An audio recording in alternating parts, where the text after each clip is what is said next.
membawa pesan pasti.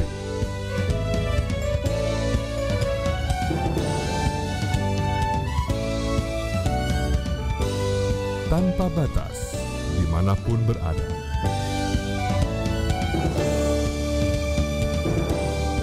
Tribun Timur, anytime, anywhere.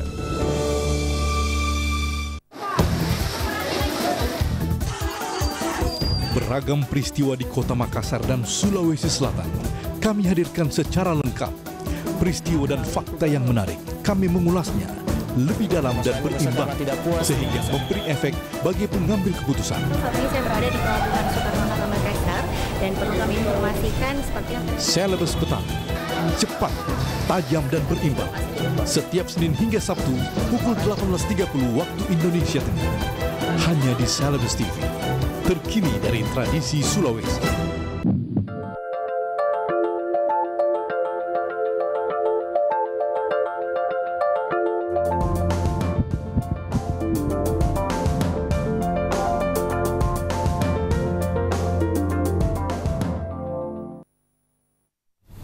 Selamat pagi pemirsa Selebes TV di mana Anda berada. Saat ini kita di acara Talk Healthy Hidup Sehat bersama Rumah Sakit Ibnu Sina dengan tema masalah prostat dan batu saluran kencing dengan pembicara Dr. Abdul Aziz, spesialis urologi. Dok, mungkin bisa kita jelaskan bahwa hubungan antara prostat dan batu saluran kencing itu bagaimana, Dok? Ya, jadi memang bisa berhubungannya pada penderita penyakit prostat yang menahun ya, ditahan terus-menerus. Nah, itu menyebabkan sumbatan pada saluran kencing bagian bawah. Yeah. Otomatis sumbatan ini akan menyebabkan stagnasi dari urin atau kencing itu. Yeah. Nah, ini akan memudahkan terbentuknya batu. Oh, ya, gitu Dok. Bisa ya? terjadi batu pada penyakit prostat itu. Biasanya, berarti karena penahanan yang begitu sering, maka bisa terjadi batu di saluran kencing ini. Jadi pada orang prostat itu kan kencingnya tidak lancar ya. Kencingnya tidak lancar dan tidak diobati. Nah, ini menyebabkan stagnasi urin, tidak lancar kencingnya dan ini membentuk batu. Baik Dok, sebelum kita lihat slide-nya, kita sapa dulu Bapak Ridwan di Makassar. Assalamualaikum Pak Ridwan. Waalaikumsalam. Apa kabar Pak? Baik, alhamdulillah. Ya. Selamat pagi Dok. Pagi Pak. Saya mau tanya tentang sebenarnya agak melenceng mungkin atau saya nggak tahu jelas. Ya, nggak apa-apa Pak. Silakan Pak. Yang penting berhubungan dengan kesehatan. Varikokel Dok. Kenapa Pak? Masalah varikokel. Ya. Varikokel ya. Apa ada hubungannya dengan prostat? Oh iya. Dan seberapa bahaya penderita untuk varikokel? Umur berapa Pak Ridwan sekarang? Saya 38.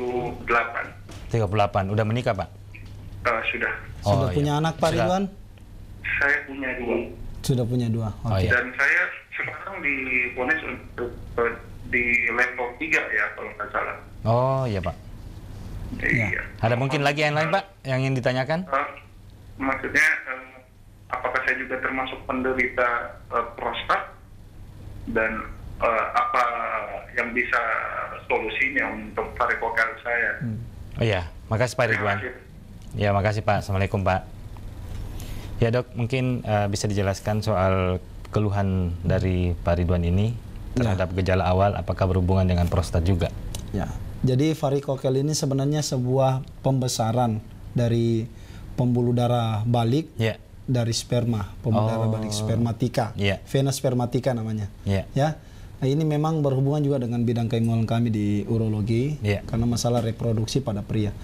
Cuman kalau mau dibahas tentang hubungan dengan prostat itu tidak ada hubungannya dengan prostat. Tidak ada hubungannya dengan prostat. Nah, Pak Ridwan, perlu diketahui bahwasanya 80% laki-laki itu menderita varikokel.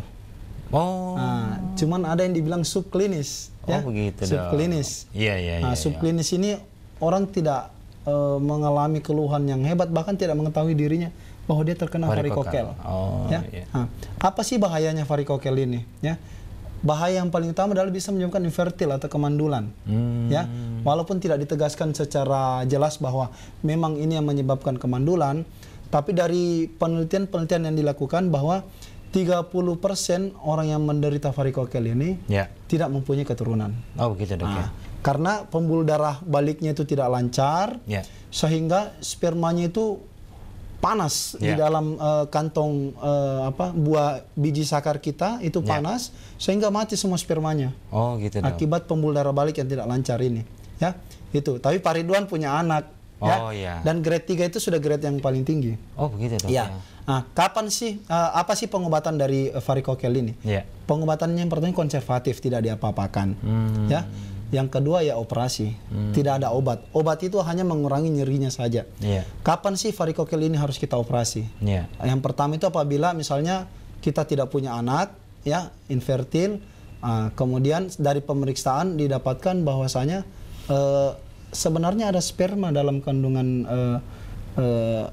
air ejakulatnya itu, cairan ejakulatnya, cuman tidak terlalu sehat atau kurang banyak. Itu salah satunya itu ketika kita periksakan ada varikokel, maka harus dilakukan tindakan dengan operasi varikokel. Itu varikokelnya, pembuluh darahnya itu kita ikat kemudian kita potong, supaya tidak terjadi lagi pemanasan sperma di kantong di dalam biji sakar kita itu.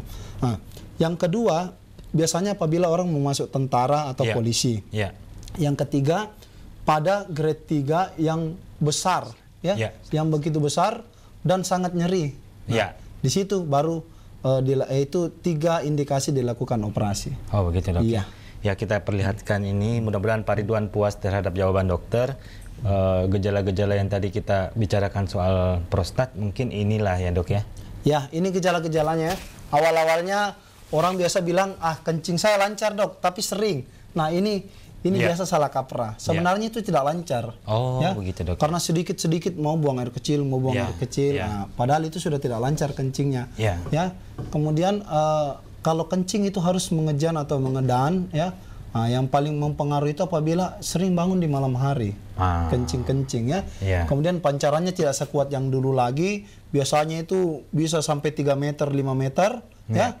Ini sudah tinggal mungkin setengah meter, sudah jatuh di mata kakinya, sudah terkena di situ. Ya. Kemudian yang paling parah adalah ketika terjadi retensi urin atau sudah tidak bisa kencing sama sekali. Dok. Ya. Itu yang paling parah, sudah harus dilakukan kateterisasi. Kalau biasanya nih dok, dengan hubungan dengan ini kan hubungannya lagi dengan bisa berhubungan prostat dan batu kencing dok ya? Gejalanya hampir mirip ya dok ya? Gejalanya hampir sama. Jadi ada namanya gejala LUTS ya, lower urinary tract symptom. Jadi gejala-gejala saluran kencing bagian bawah. Bisa sering kencing, bahkan kencingnya berdarah. Nyeri, itu hampir sama keluhannya. Kalau ini dok, untuk gejala-gejala kencing batu itu bagaimana sih dok? Gejala kencing batu biasanya dialami awal-awal itu nyeri, misalnya nyeri di pinggang, pinggang tembus ke belakang, kemudian kencingnya kalau sudah batunya itu sudah di saluran kencing bawah itu tidak lancar, ya, nyerinya itu bisa menjalar sampai ke kaki misalnya, dok. Ya, kemudian paling sering itu karena kencingnya keluar darah. Jadi untuk kencing batu itu paling fatalnya itu adalah kencing darah ini dok? Kencing darah biasanya kencing darah, dan kalau mau bicara masalah fatalnya itu kencing batu saluran kencing itu yang parah itu adalah ketika dia sudah mempengaruhi fungsi ginjal atau menyumbat saluran ginjal sehingga terjadi pembesaran dari ginjal itu. Iya. Mungkin sambil menunggu slide dok, mungkin kita bisa jelaskan soal pengobatan kencing dari kencing batu ini dok. Ya, kalau kencing batu sebenarnya banyak modalitas yang kita punya di Makassar ini. Terutama kemajuan teknologi bahwa kita sudah bisa tembak batu. Ya, di Rumah Sakit Ibnu Sina hampir semuanya sudah bisa kita lakukan. Dok. Ya, kalau misalnya batu di kandung kencing dengan ukuran sekitar 2,5 sampai 3 cm itu masih bisa kita pecahkan dengan alat lithotriptor namanya. Kemudian kalau batunya ada di saluran, ya, kita bisa lakukan URS namanya, ya. URS ini kita teropong kemudian naik ke saluran, kalau dapat batu kita tembak batunya. Begitu. Ya, sampai ke batu ginjal ada yang namanya ESUL. Kita tembak juga.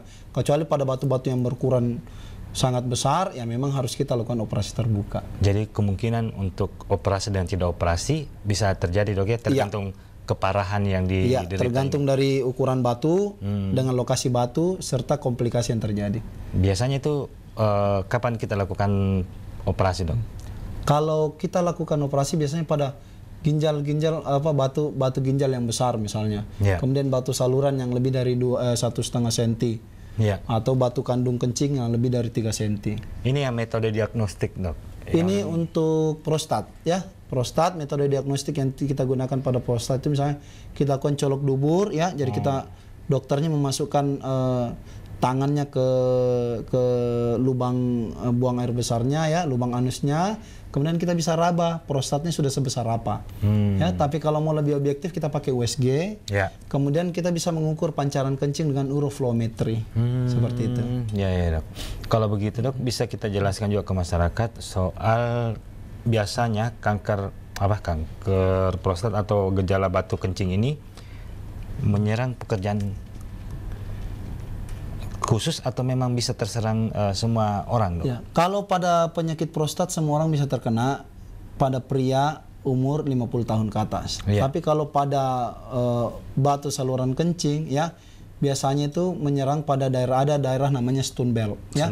Stone belt ini maksudnya daerah-daerah demografis geografis yang banyak mengandung kapur ya. Biasanya kalau airnya itu kita masak kemudian kita diamkan, itu kapurnya itu bisa sampai 1-2 cm. Oh begitu dok? Ya, kalau di Makassar ini kebanyakan di daerah Toraja misalnya. Kalau Indonesia Timur itu di Papua, Ambon itu banyak seperti itu. Kenapa bisa daerah-daerah khusus itu dok? Mungkin karena airnya mengandung kapur ya. Kapurnya zat kapurnya tinggi kandungannya. Kemudian pada pekerjaan yang berdiam diri atau banyak di ruangan, ya pekerja kantoran ya. Di ruang ber-AC, banyak duduk di depan komputer, lupa minum, ya. Kemudian terlalu banyak duduk sehingga saluran kencing itu kontraksinya kurang, ya. Kemudian pada supir misalnya, banyak supir PT-PT itu datang kasihan ke kita.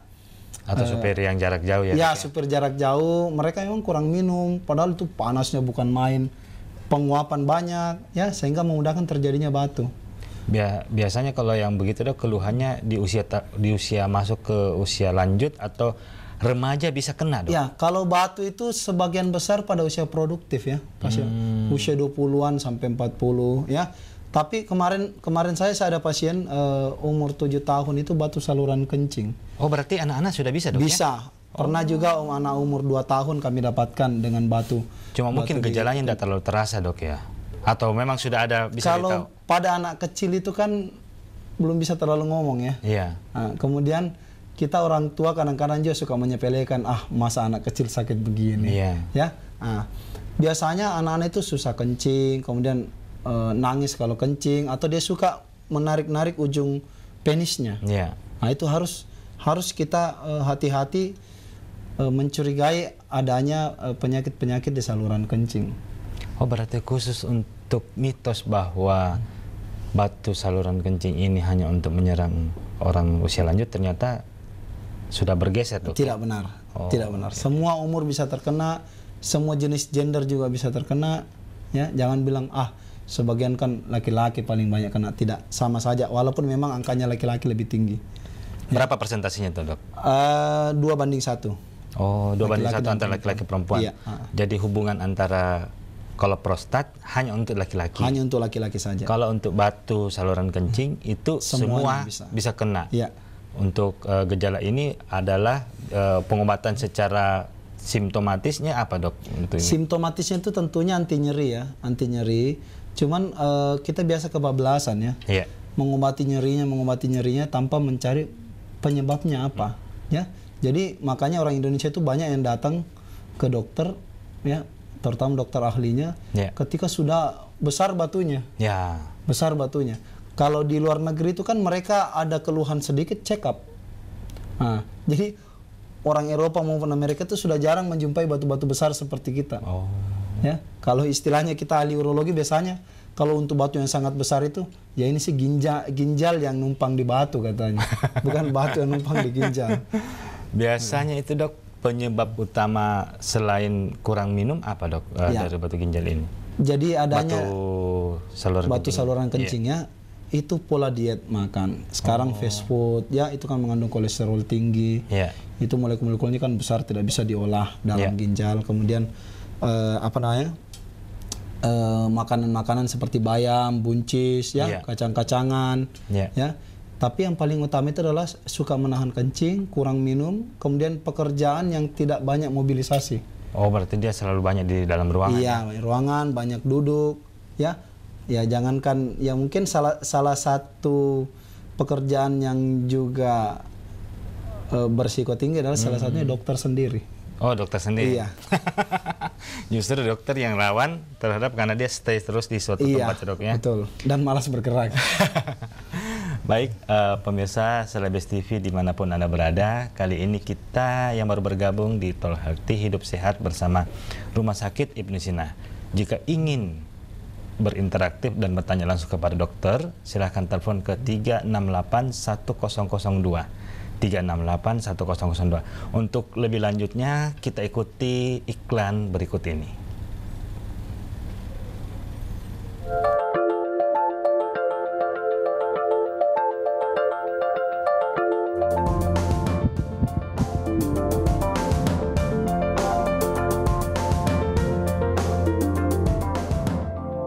Sudahkah Anda merencanakan masa depan Anda? Kami tawarkan investasi masa depan berupa investasi tanah dengan harga yang terus meningkat. Lokasi sudah ditata dengan pondasi keliling setiap kapling.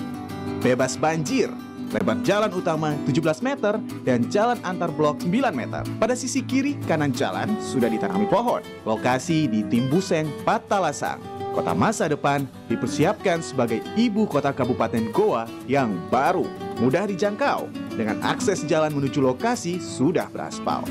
Berada di antara Universitas Islam Negeri UIN Samata dan Fakultas Teknik Unhas, dekat dengan Pasar Patalasang. Hanya 5 menit ke lapangan golf Padi Village.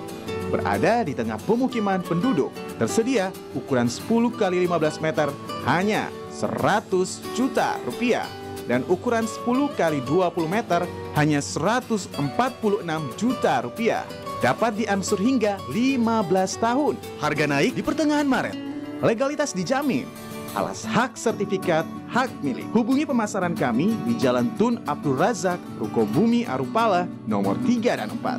Kontak person Budani di 0823 3933 3393. Mansur di nomor 085 342 75 75 75. Jangan sampai Anda menyesal kehabisan. Bisnis itu seperti golf. Keduanya butuh skill, analisa, dan ketepatan strategi.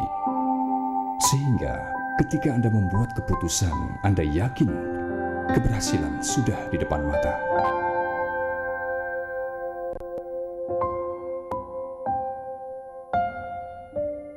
Dalam bisnis, Anda membutuhkan sebuah keyakinan.